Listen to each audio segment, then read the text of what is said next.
morning, friends. Continuing the series of bilateral relations, now we'll be taking India-Sri Lanka relations. You know, I don't know how far into history we can go, but there is a strong evidence to suggest that historically we had good relations with Sri Lanka, and there are enough evidence to suggest that this relationship is going on since thousands of years, right? And there are, what should I say, many commonalities between Sri Lanka's and India's culture, heritage, and all that. But let us come to the brass tacks of politics. See, if I tell you a brief history of Sri Lanka, it became, as you know, independent in the year 1948 from England. Before that, it was in the occupation of Dutch people. Then it has maritime borders with India to the northwest and Maldives in the southwest. It's a land of Sinhalese. Who are Sinhalese? Sinhalese are the people who speak the language called Sinhala, right? Or Sinhalese language, and follow Buddhism. See, in many third world countries, you must before and you cannot understand the politics of that nation without understanding its demography. Demography basically means the population composition of a nation, because ultimately in all democratic countries, or for that matter even authoritarian countries, it is demography which is destiny, right? So please understand that demography of Sri Lanka. It has 74% Sinhalese population, 12% Sri Lankan Tamils, 9% Muslims, 4.5% Indian Tamils, and there are stateless people, persons who do not have any citizenship. Now, question may arise, what is the difference between Sri Lankan Tamils and Indian Tamils? See, Indian Tamils are those people who were forcibly taken there. It's not that they went out of their choice. They were forcibly taken there to work in plantations during colonial period. And after that, they could not come back. They stayed there and they made that country as their homeland. Then who are Sri Lankan Tamils? Sri Lankan Tamils, about that there is saying that actually they are the original inhabitants of Sri Lanka, right? We don't know, as far as recorded history is concerned, they are staying there since thousands of years, right? So this subtle difference between Sri Lankan Tamils and Indian Tamils, you should know, right? And you know, Sri Lanka is basically a democratic country, and it believes in NAM, it believes in what should I say, SARC, it believes in all these international forums. Despite being a pro-Western country, it did not join SEATO or any military pact with America, even during the heydays of Cold War, but preferred to remain non-aligned, right? So that is one good aspect of Sri Lankan foreign policy. Now, after independence, one thing which you should know about Sri Lanka was that Sri Lanka was an economy which was constantly growing at 6 to 7%. When India was growing at 3.5%, Sri Lanka was growing it was fastest growing economy in entire South Asia. Had Sri Lanka continued like that, perhaps it would have been the Singapore of South Asia. But what went wrong? What went wrong? And Sri Lanka continues to remain a poor country or a third world country, right? For this, you must understand the kind of policies, historical policies, which the independent government of Sri Lanka followed, right? Take for example, Senanayake, the Prime Minister. He enacted Citizenship Act in such a manner that made many Tamils stateless or denied them citizenship. Then his successor Bandaranaike followed a policy called only Sinhala. I mean, if you look at the map of Sri Lanka, it looks like a teardrop from India, right? If India is like this, Sri Lanka is somewhere here, shaped like this, right? So this northeastern part of Sri Lanka, with Jaffna as capital, is predominantly inhabited by Tamils. And when only Sinhala policy is followed, and Sri Lanka says that we are a unitary state, so most of our policies do have that centralizing impact. As a result, this, you may say, sir, what is the problem if they followed single language policy? The thing is that Sinhala was imposed on Tamils. I'll ask you a counter question. Suppose if tomorrow UPSC comes with a notification that hereafter UPSC exams will only be in Hindi. Everybody will have to attempt that in Hindi, right? Will you accept that? I'm asking all non-Hindi speaking states, are you going to accept that? No, you will not, and rightly you will not be accepting it. Why? The primary reason is that it will place students from or aspirants from Hindi speaking state at an unfair advantage. That's the reason why it will not be acceptable to non-Hindi speaking states. Just imagine it is a similar policy that was Sinhala was imposed on in northeast region also, which is predominantly Tamil. As we have seen what happened in Bangladesh. Urdu was being imposed on primarily Bengali speaking population. So this was the problem. As a result, alienation of Tamil started right from the day one in Sri Lanka. Plus, many Tamils were defranchised by Citizenship Act, which was done by Sena Gandhi. Then in 1954, Nehru and Kotelwala, the Prime Minister, both of them signed a pact under which India agreed to take certain Tamils into India, provide them with citizenship, and in turn Sri Lanka agreed that they will be providing citizenship to all the rest of the Tamils. But even that they did not implement it properly or in its totality or sincerely. But that's a different issue. So this was about the pact. Then in 64, there was one small island called Kachaki, which was claimed by Sri Lanka, although it was in the territorial waters of both the countries. Right? What are territorial waters? Suppose if you look at the coastal area, from here 12 nautical miles of that sea belongs to that particular country. Right? Because many times question is asked, sir, Indian Ocean, does the entire Indian Ocean belongs to India? No. It will be only 12 nautical miles from your coastline. So this particular island, which was claimed by Sri Lanka and subsequently under this agreement, it was given to Sri Lanka and with permission of Indian fishermen to go and do fishing there. Right? So, and right from the day one, because of wrong policies of Sri Lankan government, the thing is that alienation of Tamils started.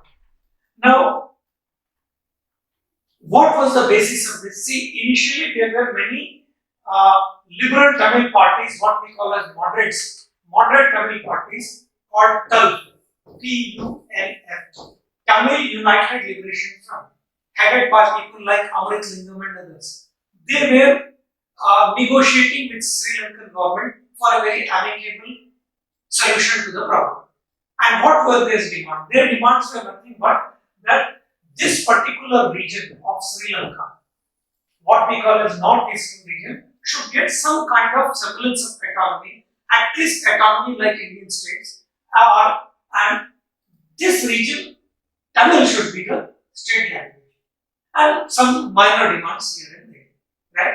They were looking for accommodation within the broad framework of Sri Lankan constitution with some amendments here and there, right? But Sri Lankan government, which is predominantly Sinhalese, who many a times are guided by the fundamentalist sections of the Buddhist clergy, right? So they were not willing to even grant this much to Tamils. And as you know, when moderate leadership gets marginalized, what happens? It is extremist leadership that finds acceptance among people. And something similar happened in case of Sri Lanka. The Gulf increasingly became marginalized. Its place was taken by the most sophisticated then militant organization in the world called LTTE, Liberation Tigers of Tamil Eelam, headed by Prabhakaran. Right? And with the passage of time, it became one of the most sophisticated militant organization, right? Or you can call it as freedom fighters, it depends on which side of the fence you are, right? But nevertheless, they too started indulging in some mindless violence and other things. And they completely rejected the idea of autonomy and all that.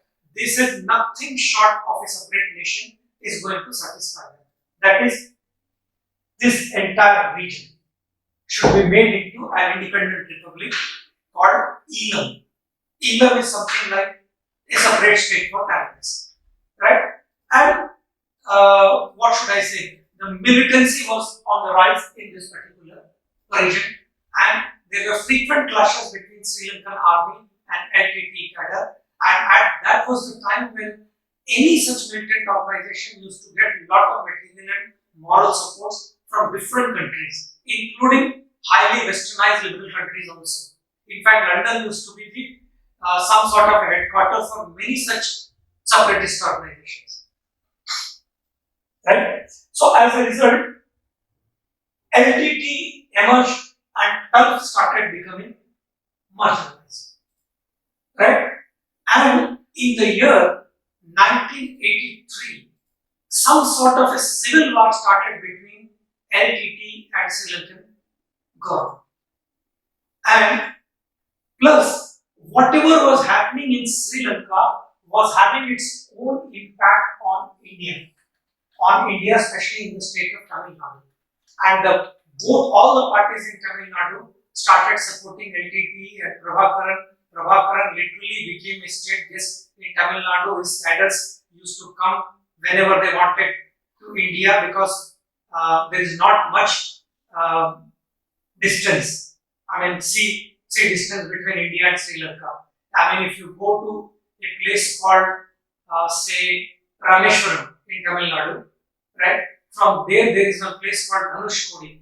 From there, distance between India and Sri Lanka is hardly, I must say, less than 12 nautical miles, right? If you climb a tall building, you can see the lights in Sri Lanka from Dhanushkodi, right? So as a result, many LTT cadres used to cross over to India, and Sri Lanka used to blame government of India for providing them shelters. Actually, it is the state government of Tamil Nadu which was doing that, right? And then sentiments were running very high and asking India to invade Sri Lanka and all that, right?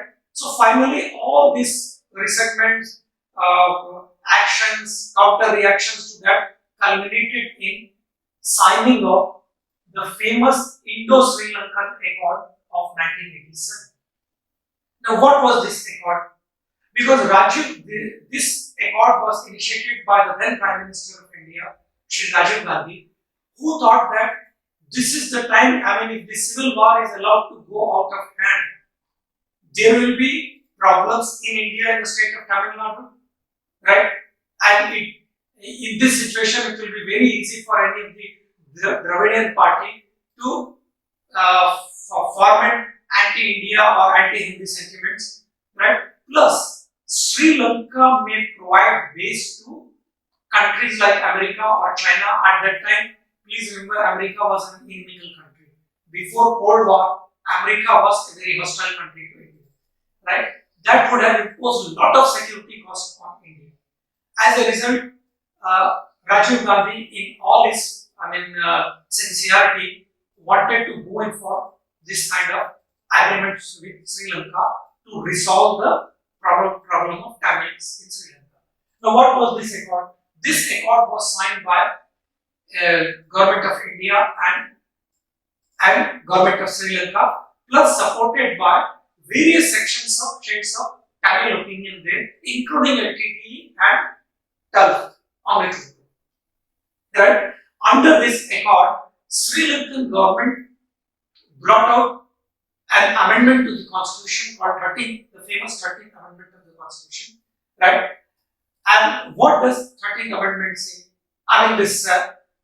The important parts of these accords were Tamil, especially the militant organization like LTT, will lay down their arms.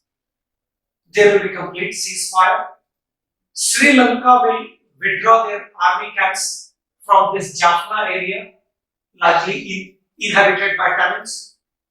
Then there will be unconditional merger of northeastern province of Sri Lanka, and it will be recognized as the homeland for Tamils, right? Land of Tamils. And in this region, Sinhala will not be imposed, and Tamil will be the state language. In addition to this, there will be a fair amount of autonomy will be given to this region to manage their own affairs. This was the agreement between India and Sri Lanka. It was opposed tooth and nail by the Buddhist clergy within Sri Lanka. Right? So, as this was some sort of a gentlemanly agreement, and as an interim measure, Mr. Varatharajan Perumal was made as Chief Minister of Jaffna, this region, northeastern region, with a promise that within 6 months, the electoral rolls, everything will be revised and there will be elections. Right? And whichever party comes with all this autonomy. And everybody was happy that this is the most optimum solution for Sri Lanka. But that did not happen for long. Why? Because, as I said, there was resentment in certain sections of LTT because they thought that they will not be able to realize Elam separate nation, and it was also opposed by the Buddhist clergy there, and majority of significant amount of Sinhalese Buddhist population there. As a result, we don't know what happened, who provoked and who retaliated. Ceasefire was violated. Right? It is Sri Lankan government blamed LTT for that. LTT said we are simply retaliating. So we frankly do not know what is what and which is which. Fact is that it led to deterioration in the situation. Right? Once again, a civil war-like situation broke out. It is in that context the Rajiv Gandhi again intervened and said, of course, there were some government of India flew aeroplanes and everything, all that mutual threatening postures both the country adopted for brief period. But finally, Rajiv Gandhi prevailed upon Jayawardene to implement this accord and call for ceasefire. The counter question of the then president of Sri Lanka, Julius Jayawardene, was that what if LTTE continues to violate ceasefire? Which was a very legitimate question. And Rajiv Gandhi assured them that you don't deploy your army in Jaffna region. Right? Security of this region will be assured by government of India, and in that context, Rajiv Gandhi sent Indian army there called Indian Peacekeeping Forces, right, to restore peace there. This was even done to satisfy a large section of Tamils that there is no deployment of Sri Lankan army. Whatever deployment is there, it is Indian Peacekeeping Forces, and it was assurance to Jayawardene that if at all any violence breaks out, if at all situation deteriorates, Indian peacekeeping forces are quite capable of managing it. Right? But after some time, as I said, again war broke out. I mean, war-like situation broke out, but this time not between Tamils, the LTT and Sri Lankan army or navy, but this time between IPKF and LTT. Now there was a huge opposition. As soon as there were human casualties on both the sides, there was resentment on both the sides. There was a huge resentment in Tamil Nadu, right?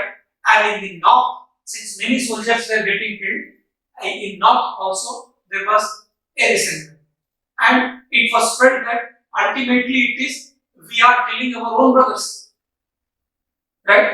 And there was a lot, and by that time you should know that Rajiv Gandhi's leadership got badly discredited because of Bofors scandal, and elections were round the corner.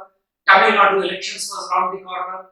In that election, Congress was roundly defeated, and its ally party, AIDMK, was also defeated, right? And the rival party, DMK, came to power, which was completely propitiating the cause of Elam, right? So, as a result, it was very, very difficult for Rajiv Gandhi to continue the existing arrangement, right? Some of the opposition leaders, including the opposition leader Atal Bihari Vajpayee, went to the extent of saying that after Ram, not a single Indian ruler has sent army to Sri Lanka, right? And he said, what kind of a Ram is this? Ram sent when befriended Sugriva and attacked Ravan. This Ram has befriended Ravan and is attacking Sugriva. By Sugriva, he meant Prabhakar, right? So, and he even used the famous Urdu couplet, Begani Shadi mein Abdullah Diwana. Means, why we should put our head in between two grinding stones, let them grind each other, right? Why we should poke our nose into others' problem. But frankly speaking, you know, the job of opposition is to oppose. It's not that Rajiv Gandhi committed a blunder by sending. It was perhaps a strategic necessity for the country, right? So after that, there were elections in India, and finally, Congress party lost that election from 4, not 5 or 15. Their tally came down to some around, say 193, and Rajiv Gandhi suffered the defeat. The combined opposition candidate VP Singh, who was supported by the diametrically ideologically opposite parties like BJP as well as CPM, became Prime Minister, and the first thing he did fulfilled his election promise, that is to call back Indian peacekeeping forces from there. And once this was called back, again civil war started in Sri Lanka, right? And you know, before that, Rajiv Gandhi was hit by a bonnet of a gun when he was inspecting guard of honor in Sri Lanka. Now, I mean, point which I am trying to tell you is that there was so much of opposition to this accord, even from Sri Lankan defense forces. So once it was sent, again a civil war-like situation erupted in Sri Lanka, right? And after that, within the country, you know, on the issue of Ram Janmabhoomi, BJP withdrew support from VP Singh government. This was their counter to Mandal, which VP Singh brought, Mandal Commission report, right? And finally, VP Singh government fell. He was replaced by Chandrasekhar. Chandrasekhar's government also was brought down by Rajiv Gandhi. And in 1991, there were elections were ordered.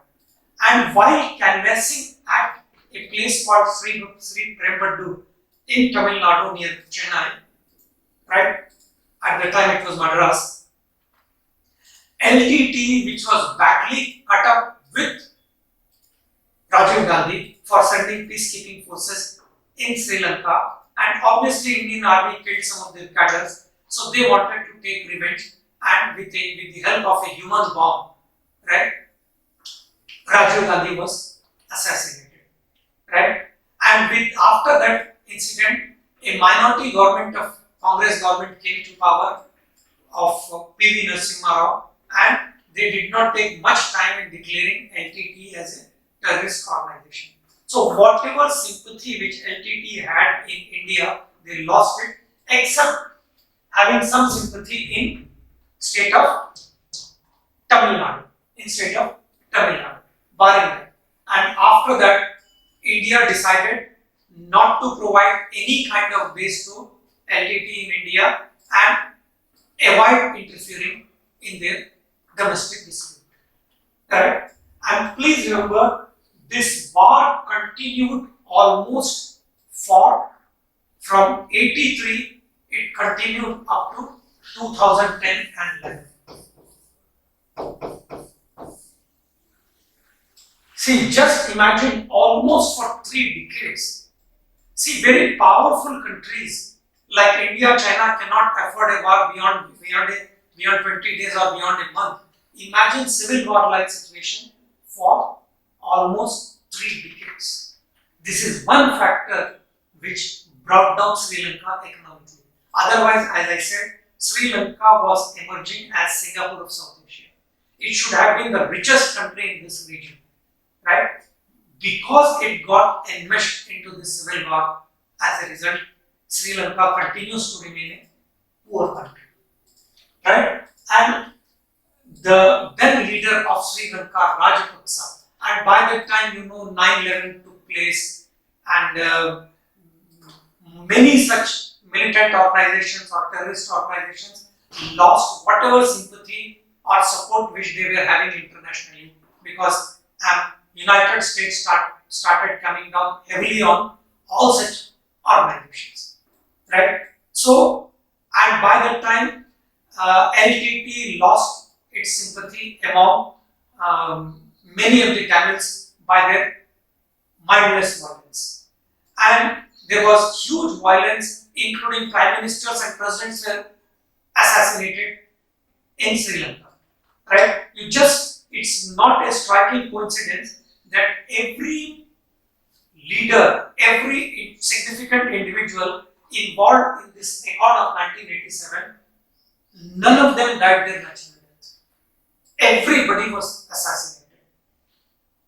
Rajiv Gandhi, Jayawardene, Premadasa, Lalit Atulat Mudali, who was defense minister then, Amrita Lingam, right? And finally Prabhakaran himself. Everyone associated with that accord, as I said, none of them died their natural death. And I said, because of all these events, LTT also lost. Firstly, they lost Indian support of government of India, whatever support they had, right? Then international situation changed after 9/11. As a result, all such organizations lost men and material support from at the global level. And thirdly, they started losing support even among Tamils within Sri Lanka because of their mindless violence. And all these factors, and along with Sri Lankan army coming with a heavy hand to suppress LTT, although this war continued for a very, very long time, and finally, under the leadership of Rajapaksa, Sri Lankan government succeeded in eliminating the threat of LTT, including Prabhakaran was assassinated, right? And after that, meanwhile, Indo-Sri Lankan relations started growing, right? The thing is that we had ISFETA agreement, India-Sri Lanka Free Trade Agreement, which was signed in 2000, whereby on some products we eliminated tariffs and in some we reduced the tariffs. Then 203 Comprehensive Economic Cooperation Agreement with Sri Lanka. Then there are joint naval exercises, and there are there are at least 50 joint working groups working within, between the two countries with regard to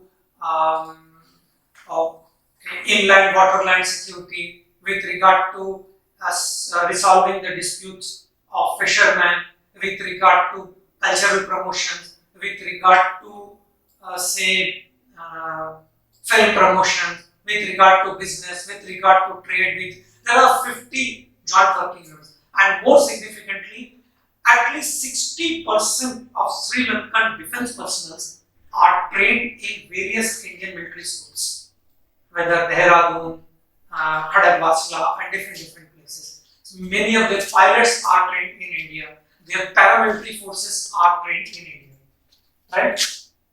There are, as I said, many joint working groups which are working, promoting all-round cooperation in all fields. See, these are the products which India exports to Sri Lanka.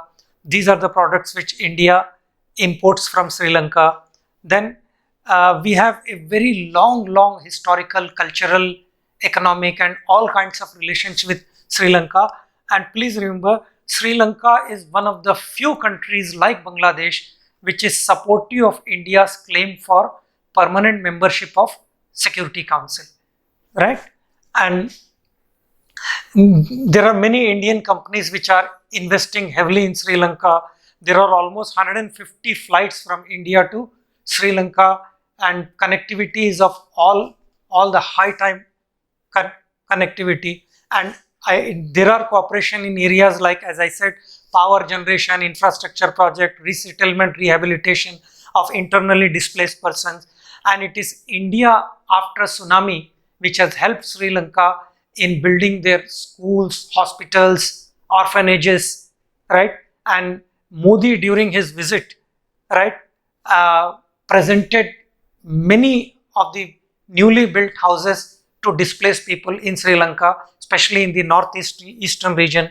It is also providing aid in the forms of loans, right? All these are. Then Sri Lanka, as I said, is supportive of India's claim for permanent membership of Security Council. There are cooperation between the navies of both the countries, Coast Guard of both the countries, and Modi became the first Prime Minister to visit Sri Lanka after 8 years, and first Prime Minister to visit the rescued Tamil-dominated Northeast province, right? And again, like Bangladesh, there is a big paradox in our relationship with Sri Lanka as we have in case of Bangladesh. What is this? The thing is that our relationship with Sri Lanka to a great extent depends on who comes to power there. If it is Mahendra Rajapaksa and his present brother and others, then they are pro-China and not favorably disposed towards India. If it was former person like Sri Sena and others who initially followed pro-India policy, but subsequently, in order to settle his scores with his rival Vikram Singhe, he too started supporting Rajapaksa and started following pro-China policy, right? So this is also one of the cause of concerns for India. Then India has pledged a loan. All these are not very important, right? Handing over 50,000 houses in Japan. Then both the countries have faith in Ramayana. As a result, in both the countries, the separate Ramayana circuit is being developed by Sri Lankan government in Sri Lanka. In turn, India is developing Buddhist circuits for the benefit of pilgrims of Sri Lanka, Sinhalese primarily, right? So there is all-round cooperation. What I mean is that there is all-round cooperation going on, and now, of course, this is the old slide. So right now, Sri Sena is not the ruler, so it is again the brother of Rajapaksa who is right now ruling. But I think the present Sri Lankan government has realized that there is an extent to which we can be friendly with China. Our friendship should not come at the cost of our friendship with India, because they have a very bitter experience of conceding the Hambantota port to China, right? China, follows this policy of keeping many poor or third world countries into debt trap by giving so much of debt which they are unable to repay, and then look for military or other kinds of bases in that country. As a result, since Sri Lanka, it is they who built that Colombo Expressway, highway and Hambantota port. As a result, they were unable to pay back such a huge amount to China, and they were forced to concede Hambantota port to China on a lease of 99 years. So now they are slightly wary about China and they are making right noises in favor of India, right? And that's the reason why they have freezed a decision. The way, I mean, this is happening to China in many countries. Even their $20 billion investment in Myanmar has been to build railway project has been cancelled by the government of Myanmar. Similar hostility China is facing for their investment in African countries, right? So actually, you may think that those countries should be indebted to China, right? Because China is going there investing money in their countries. But Chinese investments come at a huge cost, right? As a result, many governments are resenting Chinese investment. So right now, Sri Lanka is under some such situation because during the regime of earlier Rajapaksa, heavy doses of aid was given to Sri Lanka to build all kinds of projects, infrastructures and all that. But right now that's not the case, right? As I said earlier, even today their involvement is huge, but now Sri Lanka is slightly guarded. Economic, oil exploration, trade, infrastructure, right? All these have been built by China. Now you may ask the question, sir, India is also aiding, but let me tell you, India's footprint is not heavy. India believes in equitous relationship, unlike China. With China, none of these countries have equitous relationship. They simply are camp followers in that regard, right? So, and India believes in cultural exchange. India believes in non-economic kinds of relationship, unlike China, which straight away goes to mines, minerals, ports, infrastructure and all that, right? So this is the reason why these countries are not these countries are not extraordinarily cautious in accepting Indian aid as they are now. Earlier that was not the case. That's why many of these countries have fallen into debt trap of China, right? Similar threat they do not see with regard to Indian investments, right? And India is also investing heavily in Sri Lanka, but not to the tune of China, because obviously, as I said, their economy, size of their economy is more than 4 times the size of Indian economy. We simply cannot match the economic muscle of China, right? So all these projects have been built. Now, what are the important points of discord between, see, all this cooperation is there is no denying of the fact. Now, what are the important points of discord now? This is more important. Firstly, Tamil issue. Why Tamil issue? Because this is the problem which has its ramification even in Indian politics and Indian soil. And India has been consistently impressing upon Sri Lanka to tackle this issue by evolving a far better agreement of sharing of power. In fact, Sri Lanka can learn from the Indian experience in federalism, right? Even if Sri Lanka provides, because to date, Sri Lanka believes more in military solution rather than political solution to Tamil issue, right? To date, they have not properly implemented 13th Amendment of the Constitution, right? Because you tell me what Tamils are demanding. Tamils, their main demand is there should be unconditional merger of this region, northeastern region, into and recognition of this as Tamil homeland, granting reasonably good amount of autonomy to this region, whatever government that comes up there, and thirdly, allowing Tamils to have their own language in this region. These are the main demands of Tamil. I think if Sri Lankan government, has foresight and if it is mature enough, they should accept, they should, for the time being, withstand the pressure from the Buddhist majority. I think this will go a long way in providing permanent solution to Sri Lankan problems, right? The points of discord between India and Sri Lanka. Then there is a growing Chinese and Pakistani influence in Sri Lanka. And India wants, as I said, a better sharing formula that goes beyond 13th Amendment. And while suppressing LTTE, there has been huge amount of human rights violation which Sri Lankan army committed. Of course, you may say, sir, in this situation, this is the collateral damage you can't avoid.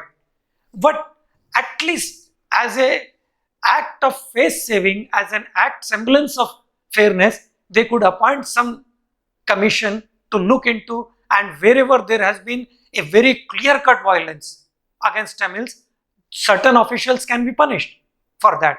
But Sri Lanka has refused to do that, despite the fact that Sri Lanka was condemned for its violation of human rights by international bodies, including human rights organizations, right? Plus, right? So this is about human rights violations, growing influence of China. See, main crux of the problem is Tamil issue.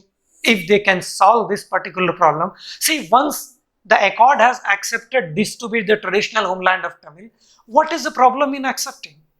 It's not as if Tamil is being imposed on other parts of on Sinhalese, not at all, right? Tamil will be just the state language here. If there are any Buddhist and Sinhalese, they can be given option, right? Like in many states in India, Hindi-speaking students have the option of taking Hindi in, the states which are not Hindi-speaking states. Some similar arrangements can be worked out, right? And once these genuine grievances of Tamilians are accommodated, then I think there will be many of the misunderstandings will go, right?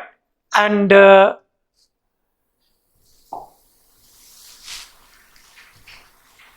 then Chinese involvement, as I said, ranges from here to here. Then what is that India which has done? 1 minute. Important infrastructure projects. Tamil issue I have already told you, 13th Amendment already I have explained, right? Then Sri Lanka can, as I said, learn from India's. Then India has its own Monroe Doctrine for this region. What is this Monroe Doctrine? You know, Monroe was President of America in late 19th century, right?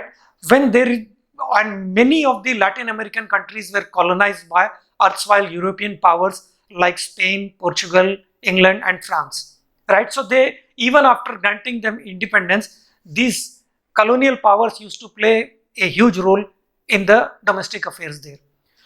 After Monroe coming into becoming president, he made it very clear that was the time when America, shedding its isolation, started asserting itself. And Monroe made it very clear, if at all there is any problem in this American region, whether Central America, Latin America, South America, America will be solving it. America will not tolerate any extra regional powers interference. So India also has some sort of a Monroe Doctrine. India feels that it is a predominant power in the region of South Asia and it does not tolerate any kind of extra regional involvement in this region, because India feels that it is quite capable enough of handling these issues. When there was coup in Maldives, India sent its army. To resolve Tamil issue, India sent Indian peacekeeping forces. Whenever there are, say, earthquakes in Nepal, it is India sends the relief material, right? If Pakistani nationals were struck in Yemen along with Indian nationals, it is India which airlifted them, right? So many a times, despite their opposition, all these countries look up to India for help. I'll be telling you more about this when I explain South Asia, because you will have to learn one of the regional groupings, and the important regional grouping which I'll be dealing with will be South Asia. I'll be telling you more about these aspects during that time, right? So there is not much between India and Sri Lanka, because what Tamils ultimately want, right? It's not much. As I said, army camps to be closed or downsized and the land they occupy returned to the farmers. which is very fair and genuine demand. Release of political prisoners, men and women arrested under draconian anti-terrorism laws and held what amounts to be indefinite detention. Justice for war crimes committed by Sri Lankan army. Of course, I don't think any army will be acceptable to, right? But of course, this is only a bargaining chip. Political settlement and their grievances of ethnic majority Sri Lankan in ensuring autonomy. See, crux of the problem is resolving Tamil issue under the terms and conditions of Indo-Sri Lankan Accord and 13th Amendment of the Constitution. What that speaks for? Unconditional merger of northeastern region, recognition as a traditional homeland for Tamil, right? Making Tamil the language of the state, plus granting a reasonably fair amount of autonomy to this region for self-governance. I think if this one demand is settled, there is not much points of discord between India and Sri Lanka, except this. Others are minor issues. They can be always taken up or dropped, during negotiations, keeping in view the bargaining strength of both the countries and the groups involved. So the crux of the problem between India and Sri Lanka is this Tamil issue. And once Sri Lanka accepts this, that is recognition of northeastern, unconditional merger of northeastern region, recognition of it as a Tamil homeland, providing Tamil as the state language, and granting sufficient autonomy as per Amendment 13th of the Constitution. Barring that, there is all-round cooperation between India and Sri Lanka. And please remember, India, what dominance or edge which China has over mountains, India has in ocean. Indian Ocean region is dominated by Indian Navy, and help of Sri Lanka or a friendly Sri Lanka will be a very propitious factor in India maintaining its naval dominance in this region. It is a very significant country, and despite these points of discord, please remember Sri Lanka is a very friendly country to India. Now, possible questions on this will be, I can visualize only two, that is Tamil problem in Sri Lanka and growing Chinese influence. Barring these two, I do not feel there are much to explain about India-Sri Lanka. As I said, overall, it is a friendly country with minor points of discord here and there. Once Tamil issue is taken care of, I don't think there will be any major problem or points of discord that will be left between India and Sri Lanka. As far as questions are concerned, as I said, growing Chinese influence, there could be question on that, and there could be question on Tamil issue, right? Take these points, substantiate it with whatever is going to be the relevant at the time when you write your exams, the material which you can get with the reading on current affairs, right? With this, I conclude. Thanks.